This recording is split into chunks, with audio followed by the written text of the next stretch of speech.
Puro sukat ka na naman. Bakit wala na naman kapares yung tsinelas mo? Ang dungis mo. Ma, tama na. Ayos lang, di ba? Masaya naman tayo naglalaro sa kalye ng sipa, patintero, agawang base, habulan, jolen, trumpo, text, at marami pang iba. Some Filipino games just show how creative we are. All we need are players and nothing else. Ang saya balikan ng ating kabataan. Kain, Tulog. laro, laro, at laro. O ano? Game na? Pagkabilang kong 3, nakatago na kayo!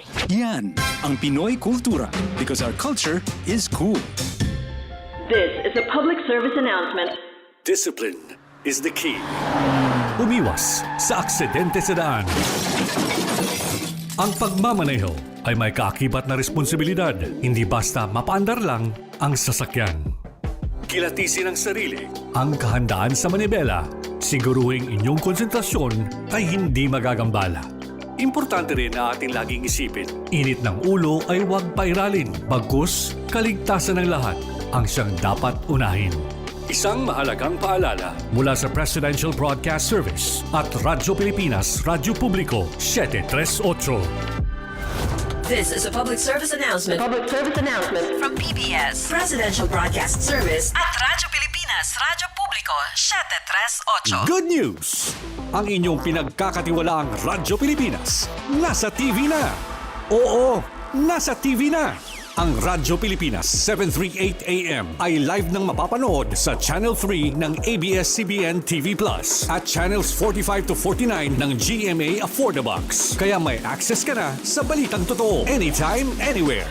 Sa radyo, sa social media at TV. Radyo Pilipinas 738 AM. Paano nga ba mag-register para magkaroon ng schedule sa Bagong Pilipinas Presidential Action Center?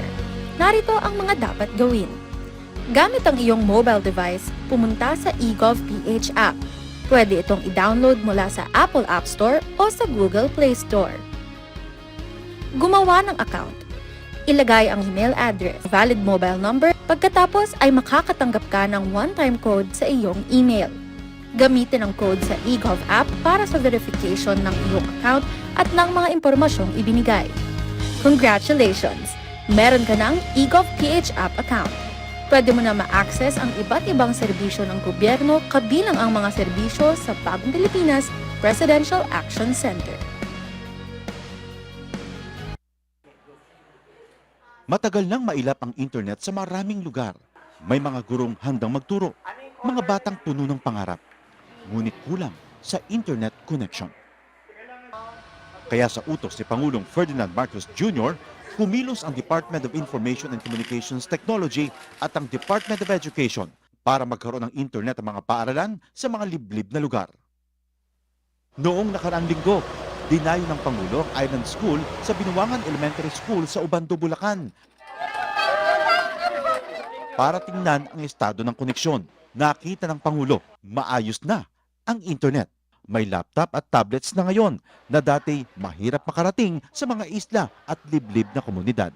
Ang buong budget ng DepEd na napapakinabangan ho ng lahat ng stakeholders mula Batanes hanggang Tawi-Tawi.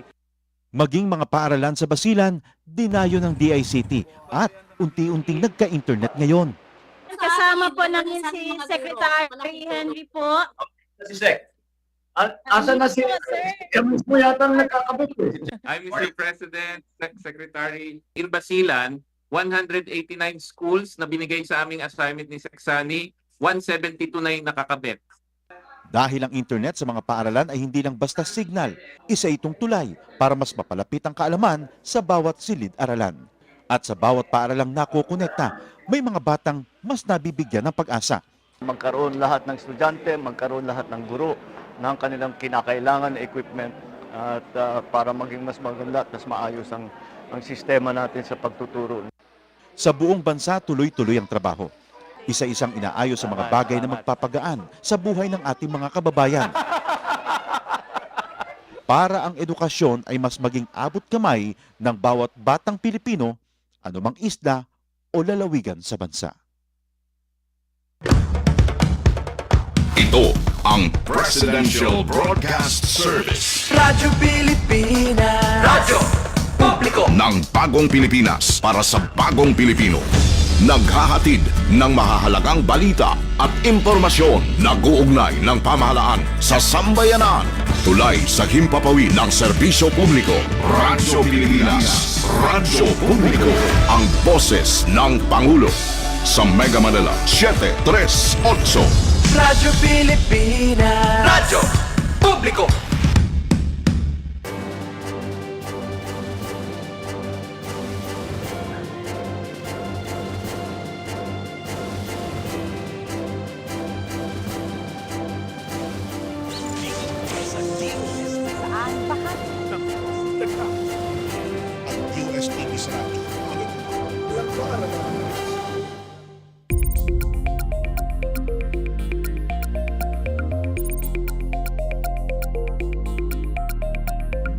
Magandang agham Luzon, Visayas at Mindanao. Ako ang inyong kapatid sa Impapawid, Orin Miranda. Narito na ang programang maghatid ng mga balita at impormasyon tungkol sa siyensya, teknolohiya at inobasyon.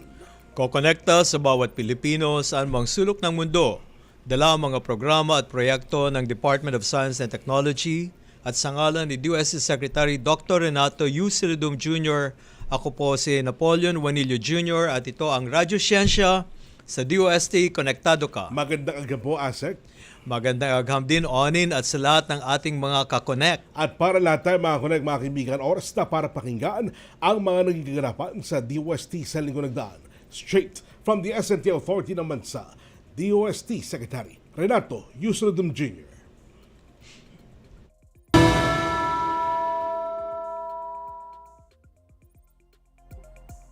Narito po ang naging kaganapan sa DOST nitong nagdaang linggo.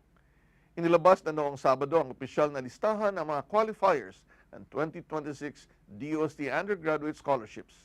Taos puso po naming binabati ang 8,500 bagong scholar ng Agham at Teknolohiya. Sila ay makatatanggap ng mga benepisyo tulad ng tuition at learning materials allowance, buwan ng stipend, thesis at graduation support at iba pa. Noong Lunes, sa 4th COPFIL Steering Committee meeting, kasama ang European Union at Philippine Space Agency o PhilSA, tinalakay ang pagpapalakas sa kakayahan ng bansa laban sa climate vulnerability at para sa biodiversity conservation gamit ang libreng Copernicus Earth Observation Data. Martes naman po ay nagsibita yung pangunahing tagapagsalita sa AIBC o Artificial Intelligence and Blockchain Asia Conference kung saan ibinahagi natin ang mga kasalukuyang programa at inisyatibo ng DOST patungkol sa Artificial Intelligence o AI. Pinangunahan natin ang ikasampung anibersaryo ng DOST-TV kasabay ng paglulunsad ng mga bagong programang Negosyansya at Saysay. Pinangunahan naman ni Pangulong Ferdinand Marcos Jr. ang ikasyam na Philippine Space Council meeting kung saan tinalakay ang pagpapalawak ng ating sovereign space capabilities sa pamamagitan ng MULA Constellation at Philippine Sovereign Geostationary Telecommunication Satellite Programs para sa agrikultura, disaster response at environmental monitoring. Miyerkules ay nakipagpulong tayo sa Disaster Resilience Coalition o DRC para sa gaganapin na DRC Online Summit 2026 sa Agosto na may temang Understanding Disaster Risk, the First Step. Ginanap din ang Visayas Regional Scientific Meeting sa Tacloban City. Nagkaroon din tayo ng pagpupulong kasama ang Philippine Chamber of Food Manufacturers, Inc. o PCFMI upang talakayin ang mga obserbasyon at rekomendasyon patungkol sa Philippine Nutrient Profile Model. Huwebes naman ay nagkaroon ang DOST Advanced Science and Technology Institute ng Intelligent Transport System o ITS Stakeholder Summit. Layunin nitong talakayin ang mga solusyon para sa emergency response sa pamamagitan ng ITS. Inilunsad din po kahapon ang Handloom Weaving Innovation Hub sa Polomolok, South Cotabato. At ngayong Biyernes naman, pinasinayaan natin ang Regional Yarn Production and Innovation Center Mindanao sa Cabacan, Cotabato.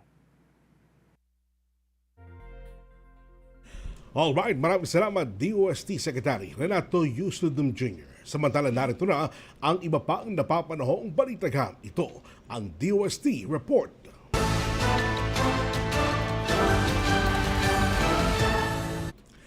DOST Tech nagdala ng mas mataas na kita sa mga abaca farmers sa Catanduanes. Mga abaca farmers sa Catanduanes mas mataas na kita sa kanilang mga produkto dahil sa tulong ng mga makabagong tech interventions ng Department of Science and Technology o DOST. Sa mamamagitan ng Carian Abaca Shipping Machine, isang makina na may specialized blade design na gawa ng DOST PTRI na upgrade ng mga magsaka ang kanilang tradisyonal na pagpuproseso tungo sa pag-produce ng mas pino at high-quality S2 grade fibers.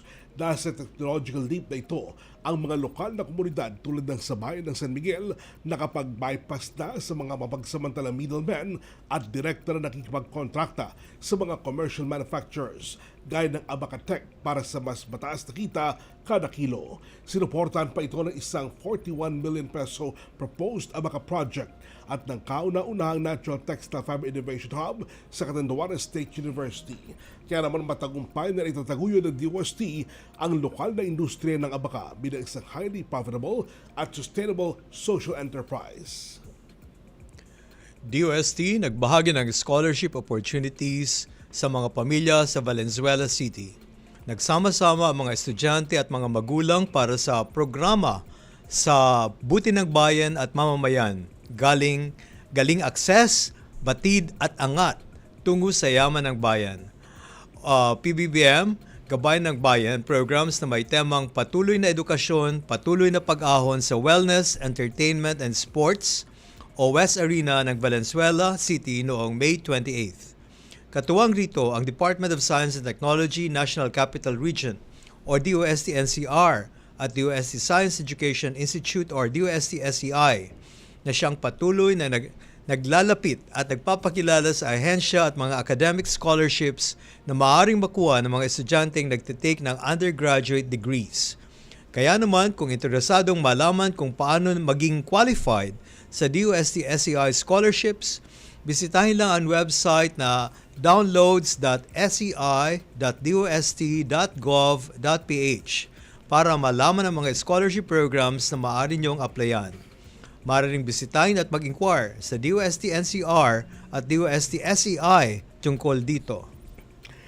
Mga kakunak, mga kasiyensya, ngayong hapon mas palalimin pa natin ang usapan tungkol sa kung paano binabago ng teknolohiya ang buhay ng ating mga magsaka sa Cordillera. Kaya naman tutok lang, magbabalik agad ang Radyo Siyensya sa DOST. Konektado ka. Mga kababayan, si Ding Dong po ito. Alam niyo bang mataas ang chance ang magkasunog pagkatapos ng malakas na lindol?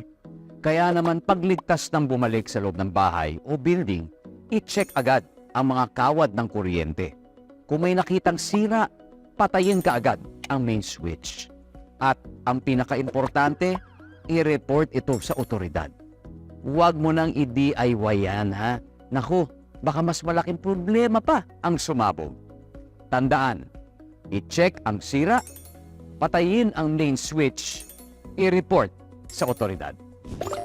#panatag ang may alam.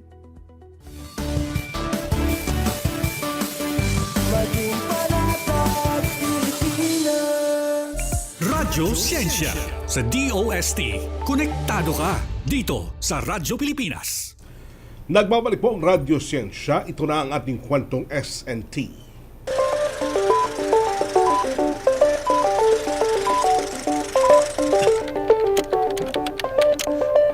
Mga kakunek, ating kilalanin at alamin ng mas malalim pa yung paano binabago ng teknolohiya ang buhay ng ating mga magsaka sa Cordillera. Kaya naman makakasama natin ang isang leader na masugid na nagsulong ng agham na ramdam sa ating mga komunidad. Siya ang utak sa likod ng mga inobasyon sa rehiyon na naglalayong gawing mas smart at sustainable ang ating mga bayan. Tama, Onin, dahil makakasama natin ang isang career scientist at dedicated public servant na kasalukuyang namumuno sa Department of Science and Technology, Cordillera Administrative Region. Siya rin ang tumatayong katuwang ng ating mga MSMEs at local researchers para masiguro na ang bawat funding at proyekto ay talagang magbubunga ng pagbabago. Makakapanayam natin ang Regional Director ng DOST Cordillera Administrative Region, si Dr. Nancy A. Bantog. Magandang agham po, Doc Nancy. Doc Nancy, magandang agham. Magandang agampo, Sir Napuanilio, Sec Napuanilio and Sir Onin. Yes, ma'am. Good to have you back, ma'am. That's Yes, correct. ma'am. Thank you. Doc Nancy, para lang po sa dagdag kaalaman ng ating mga tagapakinig at tagapanood, ano po ba itong ClimaPest Detect na project natin at paano po nag-align itong ClimaPest Detect sa main priority ng DOST CAR pagdating sa pagbuo ng isang climate resilient na sektor ng agrikultura dito sa Cordillera? Thank you, Seknap. Ang ClimaPest Detect po ay isang collaborative project ng Department of Science and Technology Cordillera Administrative Region at ang Mountain Province State University.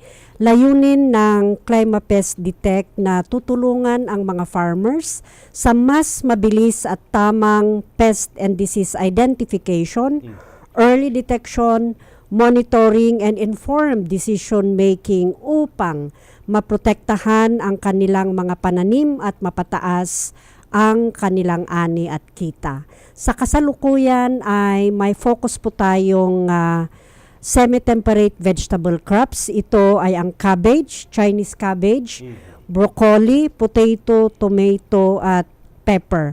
Saklaw nito ang iba't ibang karaniwang sakit na dulot ng bacteria, fungi, viruses at nematodes. Mayroon po tayong 25 na naitala sa ating AI system. Gayon din may 15 na insect na nag-a-affect sa ating crops na 7 na to.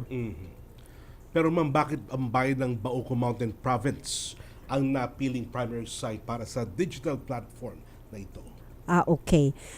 Ang Rehiyong Cordillera ay siya yung nagpo-produce ng mahigit kumulang na 80% ng highland vegetables para sa ating bansa. At ang probinsya ng Mountain Province, specifically sa bayan ng Baoco, ay isa sa mga municipalities na nagpo-produce ng highland vegetable crops. At ang isa pa dito ay meron tayong national program na Smart and Sustainable Communities Program. And ang isang pilot LGU dito ay Baoco. So angkop na Baoco ang mapipili aside from siya ang isang producer ng highland vegetables, ay isa rin siyang pilot ng ating SSCP project. Vegetable producing siya, and base sa Science and Technology Plan na ginawa jointly by LGU Baoco and DOST, ay nakapaloob doon yung kanilang passion to improve the agricultural sector through smart agricultural technologies. At ito nga, gusto nilang matugunan yung problema ng mga magsasaka sa sakit at saka insect pest ng vegetable crops. Yun po. Doc Nancy, gaano naman kahalaga ang naging partnership sa pagitan ng DOST CAR at ng Mountain Province State University para may sakatuparan ang proyektong ito? Okay.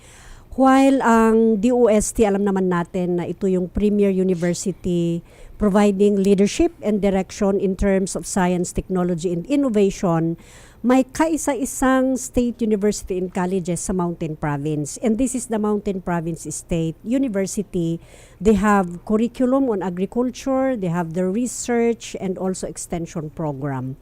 So sila po ang napili natin na partner for us to jointly collaborate by giving our resources and to help the LGU Baoco deliver services to the farmers.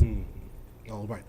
Sa dami po ng mga magsaka natin sa remote areas, Doctor, paano po sinisiguro ng DOST CAR na ang mga high-tech solutions na gaya nito ay mananatiling accessible at user-friendly para sa kanila? Okay. Ang leverage po natin ay sa SSCP natin. Sinabi ko nga na Baoco is one of the pilot projects. So we really do our homework by dealing with the local government unit. And with that, yun po ay nagiging accessible because they are the frontline workers and they are our strong partners. And we also do consultation before even starting or designing the project. We collaborate with the farmers. It will be discussed in more details by the President in a little while. And we continue also capacitating the LGUs mismo, especially sa office ng Municipal Agricultural Office and of course the farmers. This way, hindi tayo maiiwan sa makabagong teknolohiya bagamat malayo sa kabihasnan ang bayan ng Baoco. Yeah. Salamat po. Nakita po natin, Doc Nancy, na gumamit ng deep learning AI ang project. Gaano po kalaki ang tiwala ng DOST sa paggamit ng artificial intelligence para solusyonan ang mga peste sa ating mga pananim? Okay. Tama po kayo dyan, ASECNAP. Ang Climate Pest Detect po ay AI, artificial intelligence based po ito na system. And ang methodology natin ay masasabi natin na reliable and accurate. First is of course, we did a comprehensive data collection by going on site, gathering information from the farmers, getting samples from the field ng mga different pests and diseases ng mga crops na nabanggit ko. And then, hindi lang collection ang ginawa natin. We also did laboratory diagnostic verification through the Bureau of Plant Industry in Baguio City. Aside from engaging yung mga experts natin on plant diseases and entomologists. So this way, we put this together and then we validated we trained, sabi natin there's such thing as AI training. For this model, we trained our AI, we tested it, and here we have already the system. And we trust our methodology in coming up with this AI-based digital platform. Alright. Sir. Paragay ko, ma'am, napakarami talaga mga peste yun. At talagang komprehensibo, pinag-aralan po natin lahat ng mga ito. Nabagit din po nyo, ma'am, yung pag-integrate ng traditional knowledge ng mga local farmers po natin. Bakit po naging priority na isama ang kanilang practical na karanasan sa pag-develop po ng system? Okay, Sir Onin, umpisa pa lang po ay andun na yung farmers even before. And then they know the nitty-gritty, the nuances of what are these diseases, ano yung kanilang traditional na practices in order to control or to prevent the spread of the diseases. Here comes now the lens of science, technology, and innovation. Nagbibigay po tayo ng saysay, kung ano po yung ginagawa nila at saka kung ano yung angkop at hindi angkop sa kanilang mga practices. So kailangan mag-marry po yung local knowledge plus yung lens nga ng science, technology, and innovation for better management and precise management of the problems. Sa ngayon, hindi na talaga problema yung kumaga yung mga problema ng mga karaniwang magsasaka na yung mga anak nila ayaw ng pasukin ang trabaho ng pagsasaka at ibang negosyo lang. Dito, ma'am, na-eliminate ba yun? Dahil po sa sabi nyo nga pagsama ng dalawang pamamaraan. Opo. Kasi po, sabi nga natin, hindi lang aging industry yung agriculture. One of the problems really is walang takers na young generation. So how to do that? Let's use the emerging technologies like AI for the younger generation to be attractive by using these technologies in farm management. Make it sexier, sabi nila, by using these new technologies. Yan. Tama-tama po, ma'am. At nabagid din po nyo, ma'am, yung in terms of economic impact, gaano po kalaki matitipid ng ating mga farmers kung maaga nilang ma-detect at mapipigilan yung large-scale infestation sa tulong ng app na ito. Okay. So let's say, of course, if it's a perfect agricultural management, we are expecting 100% yield, right? Okay, let's say there is 100,000 pesos na potential harvest yield. And based sa study, there is about 20 to 40% reduction ng yield in terms of pest and disease infestation. So mababawasan ang 100,000 mo na yun ng let's say 30,000. Pag gumamit ka ng maangkop at napapanahon na intervention is of course 100% ang ini-expect natin na masusolve. But let's say it's 60% reduction. So 30,000 ang loss mo, but when we do intervention, if it's 60% mababawasan yun ng 18,000. Alright. So that way, magi-increase yung kanilang profit, not only the profit, but also the expenses ng paggamit ng pesticide. Alright. So yun. Doc Nancy, sa inyo pong pagkakataon, tanggap muna tayo ng flash report. Dating DPWH Secretary Manuel Bonoan nananatili sa pribadong ospital sa Pasig City. Sumailalim po sa mga serye ng laboratory examination ayon po sa PNP General Hospital. May pagulat si Dean Lear. Dayan? Radyo Pilipinas Flash Report. Flash Report. At nananatili pa nga rin sa Medical City sa Pasig City si dating Department of Public Works and Highways o DPWH Secretary Manuel Bonoan. Ito ang kinumpirma ng Philippine National Police General Hospital o PNPGH matapos nga na pansamantalang payagan ng Sandigan Bayan ng dating kalihim sa hiling na hospital arrest. Sa pulong balitaan dito sa Campo Crame, sinabi ni PNPGH Chief Police Colonel Dr. Clito Manongas na nananatili pa rin si Bonoan sa nasabing pribadong ospital dahil hinihintay pa yung paglabas ng resulta ng mga medical examination nito. Dito anya malalaman kung maari na siyang ilipat sa PNPGH. Ayon kay Manongas, sumailalim sa angiogram at to the echo procedure ang dating kalihim. At hindi pa rin masabi kung hanggang kailan magtatagal sa Medical City si Bonoan dahil nga sa mga sakit nito. Nabatid na kahapon sa arraignment sa Sandigan Bayan ay sinabi na napakaraming sakit ng dating kalihim, kabilang dito yung acute coronary syndrome, type 2 diabetes, chronic kidney disease, prostate cancer at spine pain. Sinabi ni Manongas na yung mga sakit nito ay ngayon lang din nila nalaman kasi nung una ay sinasabi lang ay hypertension lamang. Pakinggan natin itong bahagi na pahayag ni Police Colonel Clito Manongas. Yung first kasi na initial evaluation natin, that is the initial evaluation po. Based on the situation, the symptoms during the time of examination. So yun po yung nakita na diagnosis, and then later on gumawa po kami ng further studies. So nag-request kami ng mga other laboratory examinations, and then nakita namin po na meron pa palang other na sakit po si former secretary po.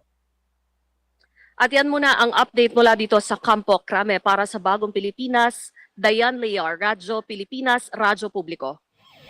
Radyo Pilipinas Flash Report. Flash Report.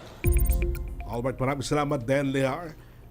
Ma'am, patuloy po tayo sa ating pinag-uusapan kanina tungkol naman po sa setup program. Paano po tinutulungan ng DOST CAR ang ating mga local entrepreneurs para mag-adapt ng Industry 4.0 technologies para mas maging competitive sila? Okay. Ang setup po natin, Sir Onin, ay national program din ito. Tumutulong ito sa micro, small, and medium enterprises. And agriculture is one of the industry priority areas. We were able to assist 26 more or less na agripreneurs. And out of this, may about 4 na gumagamit ng Industry 4.0. And I'm referring to the automated fertigation system, the monitoring of the nutrients sa mga crops, and then automatic na pagbigay po ng fertilizers plus irrigation sa mga halaman. Even pH, yung acidity levels ay namomonitor yun remotely, and those are given to the crops also remotely.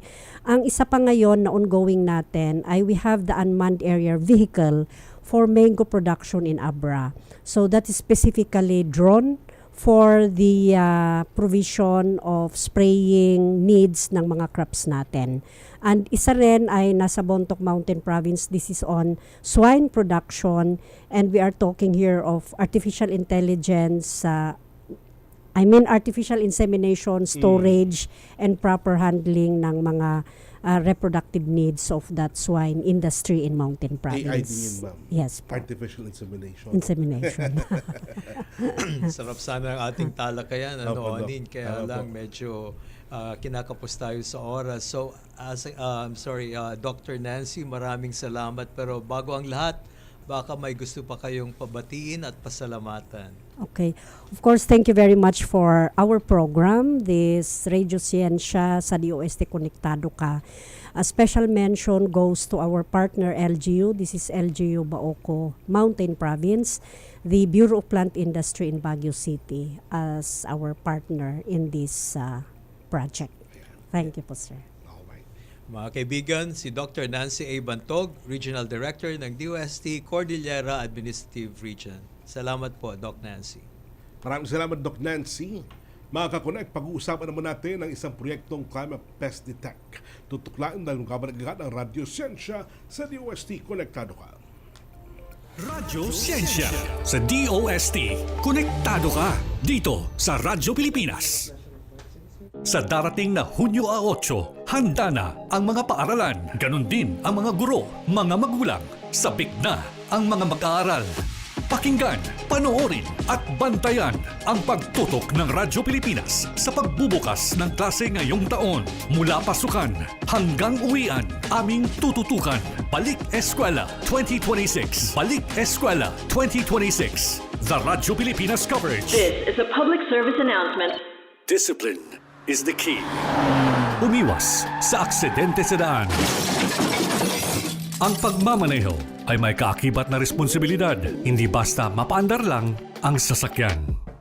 Kilatisin ang sarili. Ang kahandaan sa manibela, siguruhing inyong konsentrasyon ay hindi magagambala. Importante rin na ating laging isipin, init ng ulo ay huwag pairalin. Bagkus, kaligtasan ng lahat ang siyang dapat unahin. Isang mahalagang paalala mula sa Presidential Broadcast Service at Radyo Pilipinas, Radyo Publiko 738. This is a public service announcement. Public service announcement from PBS, Presidential Broadcast Service at Radyo Pilipinas, Radyo Publiko 738. Radyo Ciencia sa DOST. Konektado ka dito sa Radyo Pilipinas. Nagbabalik po ang Radio Ciencia sa DOST Konektado Ka. Makakasama natin ang utak sa likod ng teknolohiyang Climate Pest Detect, an integrated digital platform for climate resilient identification, early detection, and decision support on insect pests and diseases in semi-temperate high-value crops. Tama, Onin. Dahil siya rin ay isang iginagalang na akademiko at ang kasalukuyang pangulo ng Mountain Province State University. Siya ang nanguna para pagtagpuin ang modernong artificial intelligence at ang tradisyonal na galing ng ating mga local farmers. Ang project leader at Mountain Province State University President, Dr. Edgar Cue. Magandang hapon po sa inyong lahat. Yeah, magandang hapon po, Doc. Doc, Press, marami na tayong naririnig tungkol sa AI. Pero ano nga ba itong Project Climate Pest Detect? At paano po ba partikular na gumagana ang deep learning sa proyektong ito para matukoy ang mga peste at sakit ng ating mga pananim? Magandang hapon sa lahat. Sa Mountain Province, gawis ay mas takuamin. Sa Baoco Mountain Province po kasi, malaking bahagi ng kabuhayan ng ating mga komunidad ay highland vegetable farming. Ngunit isa rin sa pinakamalaking hamon ng ating farmers ang pests at diseases na kadalasang nahuhuli ng matukoy. Kapag nahuli, ang intervention na apektuhan ng ani, kita at kabuhayan ng mga pamilya. Bilang isang state university, nakita namin ang pangangailangan mailapit ang science at technology sa ating mga farmers. Kaya po nabuo ang Climate Pest Detect, isang project ng Mountain Province State University funded by DOST Cordillera. Binubuo ito ng mobile app para sa field diagnosis, web-based monitoring dashboard at digital compendium na sama-samang tumutulong na mas mabilis na identification at management ng pests at diseases sa mga highland value crops. Specifically, gumagamit po tayo ng artificial intelligence, particularly deep learning technology, sa simpleng paliwanag para po itong ituturo sa computer kung paano makilala ang iba't ibang peste at sakit gamit ang libu-libong larawan at datos na nakalakip mula sa ating mga sakahan. Kapag kumuha ng larawan ang farmer gamit ang Climate Pest Detect mobile app, sinusuri ito ng AI at ikukumpara sa mga pattern at natutunan nito upang makapagbigay ng possible identification at recommendation. Sa madaling salita, para itong expert eye sa loob ng cellphone na tumutulong sa ating farmers na makagawa ng mas mabilis at mas informed na decision sa kanilang sakahan. Alright. Doc, pagdating po sa accuracy, gaano po tayo kumpiyansa na tama ang maibibigay na identification ng mobile app para sa ating mga farmers sa Bauco? Pagdating ng accuracy, mataas ang aming confidence dahil ang system ay hindi lamang nakabatay sa mga larawan mula sa internet. Ang AI model natin ay sinanay gamit ang actual field data at mga larawan na kalakip mismo mula sa mga farms sa Bauco Mountain Province at iba pang bahagi ng Mountain Province. Nakatuon ito sa mga crops na kaparaniwang itinatanim tulad ng cabbage, broccoli, potato, bell pepper at tomato.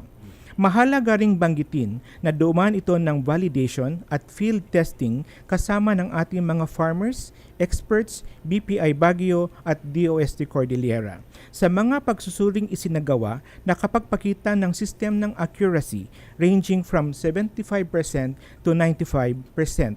Depende sa kalidad ng larawan, field condition at uri ng pest o disease na sinusuri.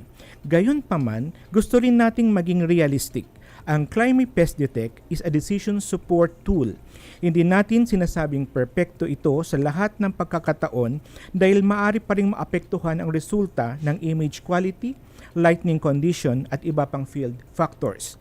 Ngunit, malaking tulong ito upang mapabilis ang identification at makatulong sa mas tamang pagdidesisyon ng ating mga farmers. At habang mas marami pa tayong field data at feedback na nakakalakip, lalo pa nating napapahusay ang system.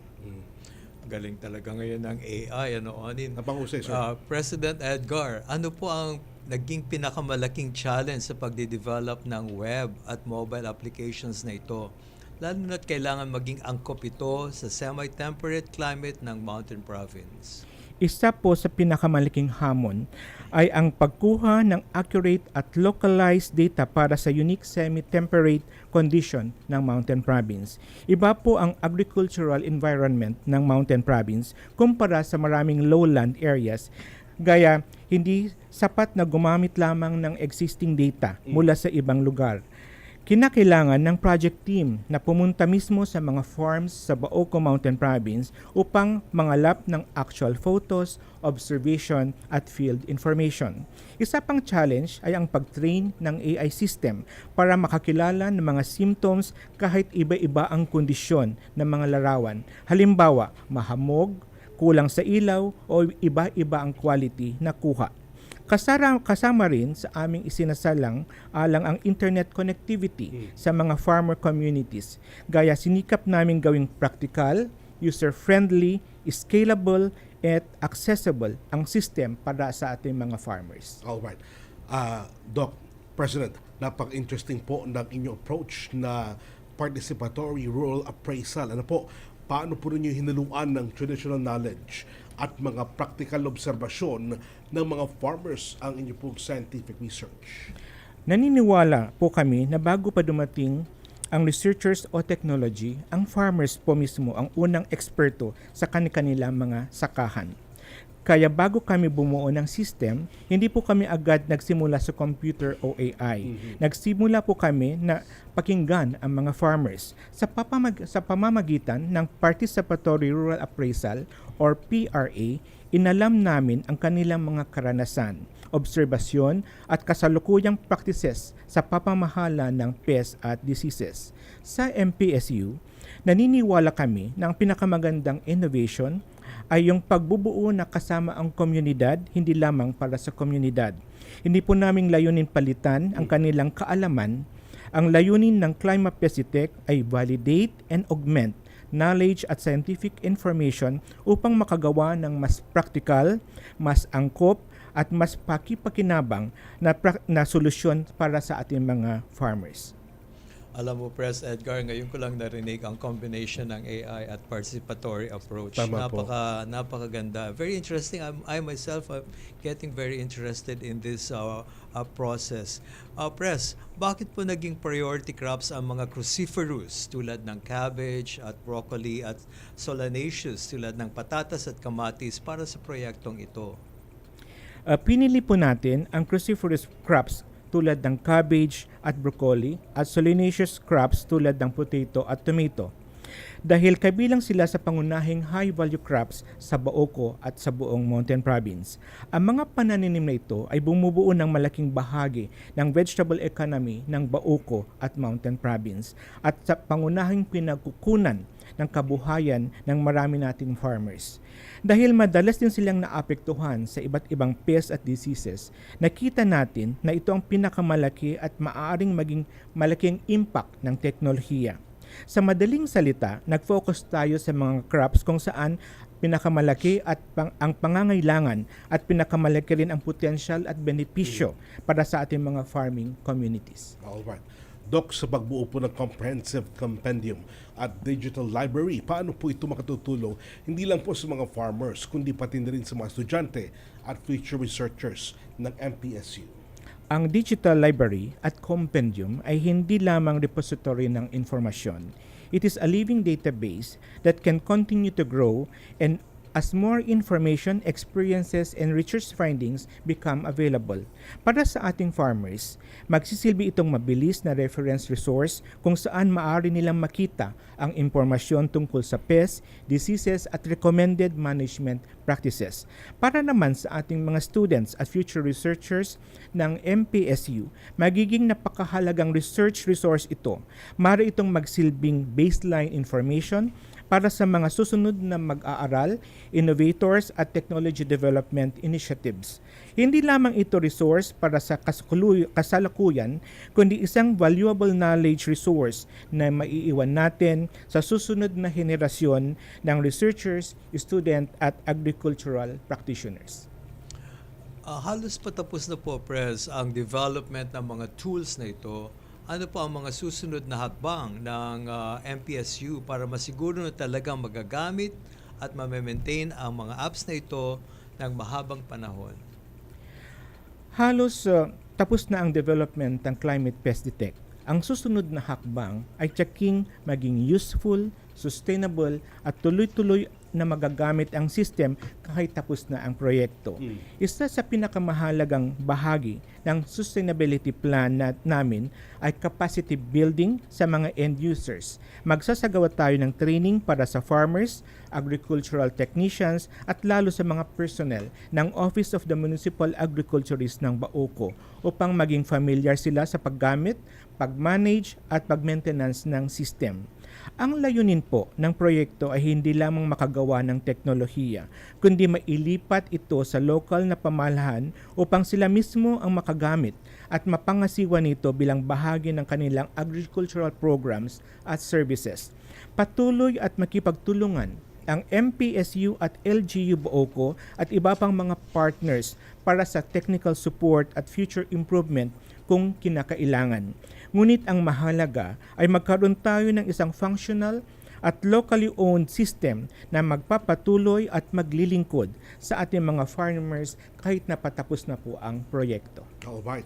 Bilang presidente naman po ng Mountain Province State University, paano po nakatutulong ang mga ganitong R&D projects sa pag-angat ng kalidad ng edukasyon at extension services ng inyong pong universidad? Bilang presidente po ng Mountain Province State University, isa po sa gusto naming makita ay hindi lamang research na natatapos sa publication or conferences.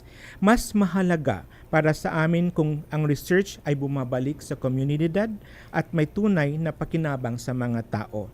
Sa education side naman, nagbibigay ito sa ating mga students ng pagkakataon na makaranas ng actual problem solving at makilahok sa pagbuo ng solusyon para sa totoong pangangailangan ng komunidad. Sa extension services naman, hindi lamang tayo nagtuturo ng concepts or theories, naghahatid tayo ng technologies, innovations at science-based solutions na maaring direktang makinabang ang ating mga farmers at komunidad. Ito po ay uri ng research na gusto naming makita sa universidad. Research that creates knowledge, develops innovations, and syempre it improves lives. Maganda. Nakaka-excite Onin. May plano po ba, Pres, ang team na expand ang database ng Climate Pest Detect para isama pang ibang uri ng crops na makikita sa iba't ibang parte ng Mountain Province? Opo, possible po yon sa hinaharap dahil ang system ay designed to be scalable at maaring palawakin para sa iba pang crops at agricultural concern. Ngunit sa kasalukuyan, ang pangunahing layunin muna natin ay matiyak na magiging tagumpay ang paggamit ng Climate Pest Detect sa Bohol at maayos itong ma-turn over sa Office of the Municipal Agriculturist para sa kanilang paggamit at pag-maintenance. Kapag naging magtagumpay na ang implementasyon at magkaroon ng karagdagang partnership at resources, marang nating pag-aralan na ang pagdadagdag ng iba pang crops kagaya ng coffee, heirloom rice, kamote, fruits at iba pang high-value crops sa Mountain Province. Ang mahalaga sa ngayon ay maitaguyod muna natin ang isang functional at sustainable system na tunay na makakatulong sa ating mga farmers. Pwede ba yun, sir, sa labas ng Mountain Province, yung Climate Pest Detect natin? Pwede man po. Actually, kanina lang nag-uusap ang ating mga researchers at ang si RD Nancy na dadalhin namin sa mga komunidad or ibang probinsya na meron ding high-value crops gaya ng Benguet, Abra, and Ifugao. Ayan. Sino po, Pres, ang may-ari ng IP, ang Mountain MPSU? Sino may-ari ng intellectual property ngayon? Ang universidad Yung po. university. Napakaganda. Marami akong may kukwento kay Secretary Solidum nito. Maraming salamat po, President Edgar Cue, ang project leader at president ng Mountain Province State University, at maraming salamat sa pagdalo sa Radyo Siyensya. Maraming salamat po, President Cue. Samantala po makakakonek oras na naman para ating alamin kung ano pa ang makaganapan ng ating kalihim sa mga susunod na araw. Straight from the SNT Authority ng bansa, DOST Secretary Renato Yuseldum Jr.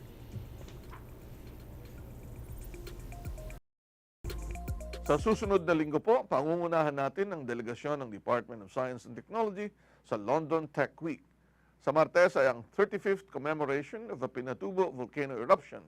Ito po ay pangungunahan ng DOST FIVOX at Holy Angel University sa Pampanga. Sa Miyerkules naman po, ang 2026 Annual Scientific Conference at 23rd Visayas Regional Cluster ng DOST National Research Council of the Philippines. UK Press. Alright, maraming salamat po, DOST Secretary Renato Yuseldum Jr.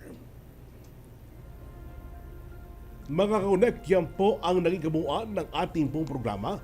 Muli niyo po kami samahan sa susunod na Biyernes, alas 3 hanggang alas 4 ng hapon dito sa Radyo Pilipinas. Sabayan din mapapanood sa TV Plus Channel 3 at For the Box Channels 45 to 49.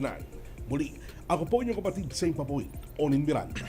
At mula sa Department of Science and Technology para sa Agham Daramdam at sa ngalan ni Secretary Dr. Renato Yuseldum Jr., ako po si Napoleon Juanillo Jr. na patuloy na maghahatid ng kaalaman at serbisyo para sa bawat Pilipino.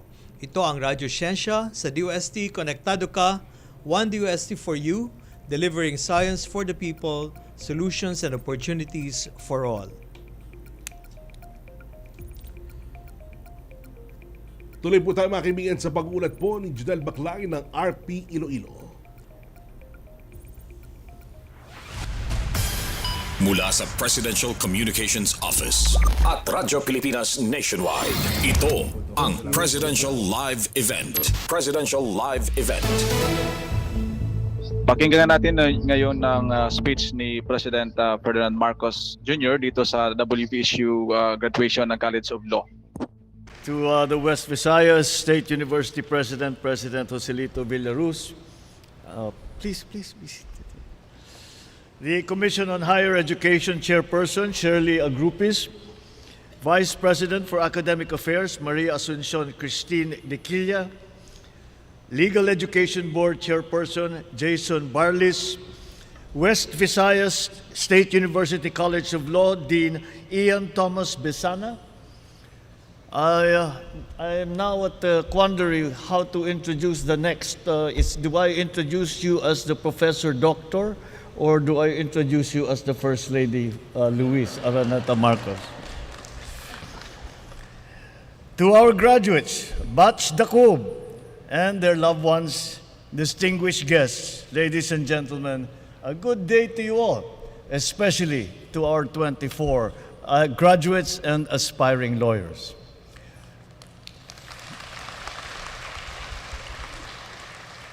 Today, we gather to celebrate an achievement that you earned through years of hard work, discipline, and sacrifice. And perhaps there is no more fitting place for this occasion than Iloilo City, or what we fondly call the City of Love. There is meaning in that title, especially for those who have chosen the study and practice of law. For while the law demands firmness, rigor, and objectivity, justice must never lose sight of its humanity.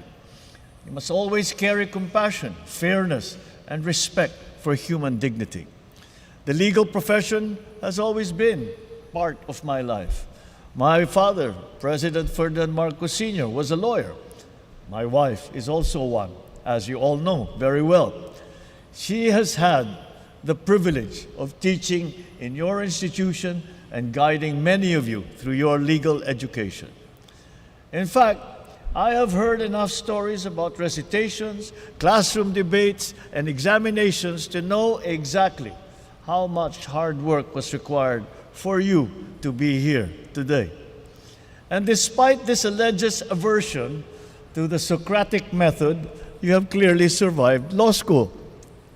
My confidence in this graduating class is stronger than most because the First Lady believes in you.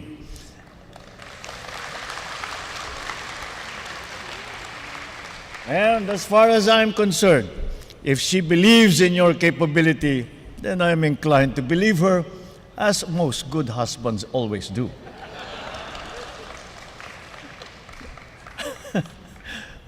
Kidding aside, you are here because you continue to persevere, despite facing, I'm sure, many difficulties and challenges. You chose to endure with the sacrifices that you had to make, knowing that the profession that you seek carries a purpose greater than just personal ambition. And that perhaps is a true measure of a lawyer. Beyond intelligence or eloquence, it is character. And if character is a true measure of a lawyer, then it cannot be left to chance. It must be formed, nurtured, and demanded of those who serve. This administration recognizes that the strength of our justice system depends greatly on the quality of those who will serve within it. And that is why we continue to improve the field by investing in education and institutional reform. This year, we have allotted over 1.3 trillion pesos for the advancement of education, affirming our belief that the progress of our nation begins with the empowerment of its people. The completion of the new College of Law building of WVSU also reflects our commitment to investing in future generations of Filipino lawyers and public servants.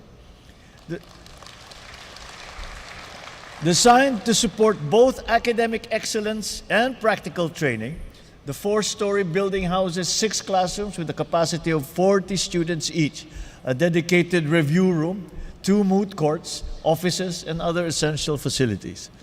And as we open the doors of this new facility, we also open greater opportunities for aspiring legal professionals to learn, to serve, and then to contribute to our nation. Dear graduates, our future lawyers, there is a beautiful quote coined by former President Ramon Magsaysay. He once stated that those who have less in life should have more in law. This is a reminder that your chosen profession carries a responsibility to ensure that the poor, the vulnerable, the marginalized, the disenfranchised are not left without protection simply because they lack wealth or influence or power. At a time when public trust in institutions is tested, responsibility becomes even more important. Your success will not be measured solely by the cases that you win or the positions that you will hold. It will be measured by the confidence that people place in you, by the fairness with which you exercise your profession, and by the integrity you demonstrate even when no one is watching. As you face a new chapter, I hope you will stay steadfast in the principles that brought you to this calling. Do not be swayed by fleeting opinions or the lure of convenience. So long as you remain anchored in integrity, fairness, and truth, you shall never lose your way. May you always choose principle over convenience, truth over falsehood, and service over self-interest. May you use your expertise to help build a nation worthy of the aspirations of our people. We cannot wait to see the day when the profession welcomes you as members of the Philippine Bar. In this endeavor, know that your families, your friends, professors, and the whole nation are rooting for you. Together, let us shape a bagong Pilipinas where the rule of law is respected, where justice is accessible, and where every Filipino is living with dignity and hope. To the graduates of West Visayas State University College of Law, once again, congratulations. Maraming salamat po. Mabuhay po kayong lahat. Mabuhay ang bagong Pilipinas.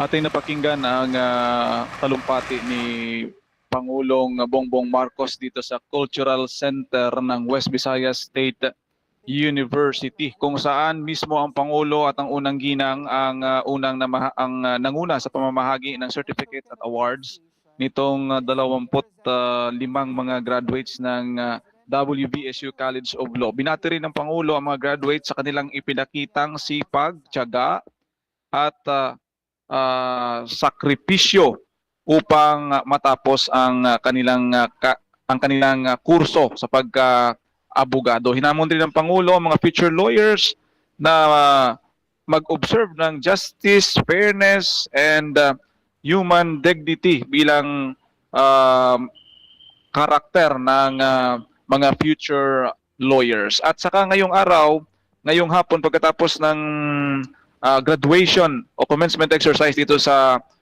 Cultural Center ng WVSU, magpapatuloy itong activity naman ng launching o pagbubukas ng College of Law building doon sa kabilang kanto lamang ng West Visayas State University, kung saan pupuntahan rin ng Pangulo. Ang batch 2026 ay malugod at blessed na isa sa mga pangunahing panauhin ang Pangulo at ang unang ginang na siya ring isa sa mga faculty ng West Visayas State University College of Law noong nakaraang taon. At sa kanyang mensahe, pinasiguro rin ng Pangulo ang lubos na pagsuporta sa sektor ng edukasyon, kung saan ang government ay mayroong 1.3 trillion or trillion pesos na allocation para sa mga programa pang edukasyon, kung saan isa sa mga nagbibenepisyo nito ay ang West Visayas State University. At ito na lamang ang pinakahuling update mula dito sa commencement exercise ng College of Law, West Visayas State University graduates sa Iloilo City. Para sa Bagong Pilipinas, Janelle Baclay, Radyo Pilipinas, Radyo Publiko. Mula sa Presidential Communications Office at Radyo Pilipinas Nationwide, ito ang Presidential Live Event. Presidential Live Event. Radyo Pilipinas is on Viber. Viber. One tap and swipe. Nandyan na lahat.